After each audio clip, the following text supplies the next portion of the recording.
Paolo Avellino, ayaw maging open ng love life sa publiko. Tahimik at pribado, yan ang description ng marami kay Paolo pagdating sa kanyang personal na buhay. Ayon sa mga malalapit sa aktor, hindi talaga siya komportableng ibahagi sa publiko ang mga detalye tungkol sa kanyang love life. Kung noon ay open siya sa nararamdaman, tila ibang-iba na ngayon dahil na din sa mas matured na kumpara noon.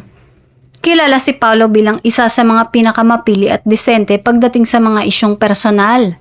Mas gusto niyang pag-usapan ang kanyang mga proyekto kaysa sa mga usaping puso. Ilang beses na rin siyang tinanong sa mga panayam tungkol sa kanyang love life. Pero madalas ay ngumingiti lang siya o iniiwasan ang issue ng maayos. Mas gusto kong tahimik ang personal kong buhay. Ayokong magkaroon ng ibang ingay na makakaapekto sa trabaho ko. Ito raw ang madalas sabihin ng aktor kapag natatanong tungkol sa kanyang relasyon.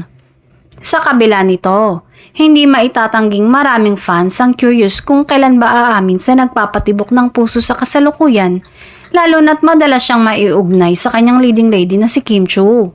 Para kay Paolo, mas mahalagang protektahan ang mga taong malalapit sa kanya kaysa pag-usapan sila sa publiko.